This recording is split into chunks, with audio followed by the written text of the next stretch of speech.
For the Beaver Radio Network, I'm Kelly Schultz. Joining me from the BSU women's hockey team is Summer Thibodeau, a junior out of Maple Grove, Minnesota. And Summer, watching you play this past weekend, it's hard to believe that you were a walk-on here 3 years ago.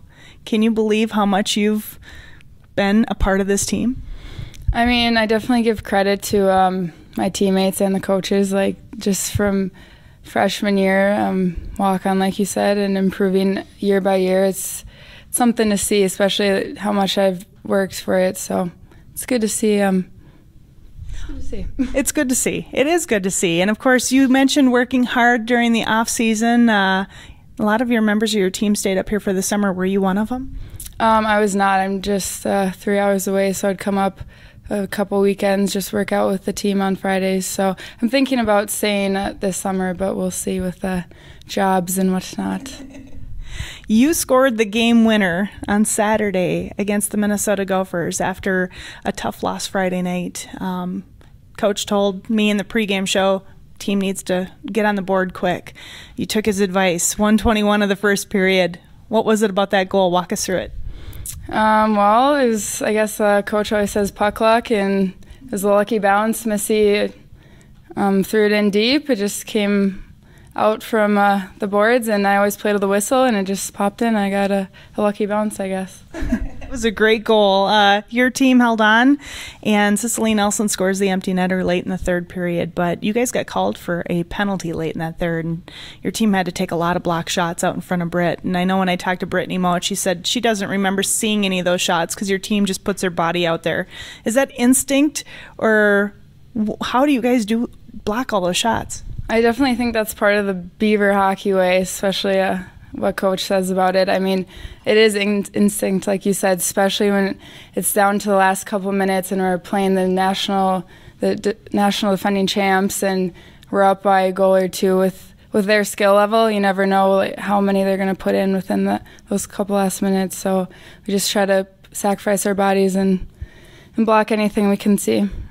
Well, I know your team came into the season, people were saying you lost a lot of players to graduation. They were great players, and you obviously had a chance to play alongside 4 members of your former team that are now playing pro.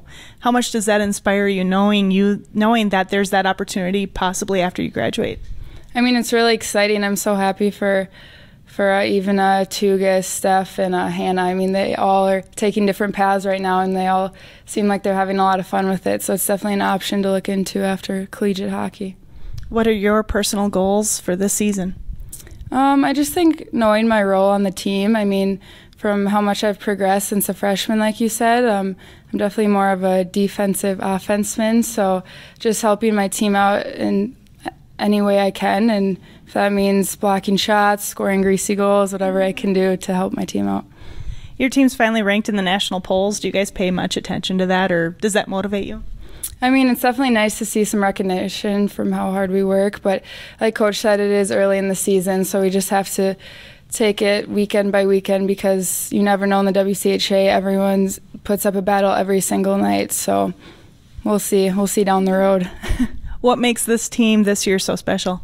I think we have a lot of good team chemistry this year. We have in the past, obviously, too, but there's something special about this team. A lot of the lower classmen, like myself, moving up to an upperclassman role, I mean, we've really all stepped up, and the freshman class and the sophomore class are really impressing everyone right now, especially a lot of the freshmen that came in. I don't know. I think we all are focusing on the national championship right off the bat, and we're coming together as a team and taking it weekend by weekend, knowing how important each and every game is for that tournament. You play alongside Riley Fawcett and Emily Berglund. You're on the left wing, Bergie's in the center, Riley's on the right wing. You guys have great chemistry. You did last year. What's it been like getting a chance to connect this year already on some goals? I like seeing Riley on right wing with me. Played with Bergie almost all of last year and love playing with her. She works really hard, as does Riley. It's nice to see us connect right away, especially in the first couple weekends. So I'm excited to see what we can do further on. You've got Ohio State this weekend. They've got a brand new coaching staff. A couple of their key players are back after injury, and one of them is Jinsey Dunn, who's by far gotten more recognition even being off the ice. But what do you expect to see out of the Buckeyes this weekend? I mean, they've always been a competitive, hardworking team. They like to battle. They're very physical, so I don't think we can, start on our heels. We have to start on our toes, like Coach says. We just have to take it to them right away, and like Hutch said, we have to allow them to play at our level. We can't play at theirs. We have to pick up the pace and set the level right away. Good luck this weekend. Take care. Thank you.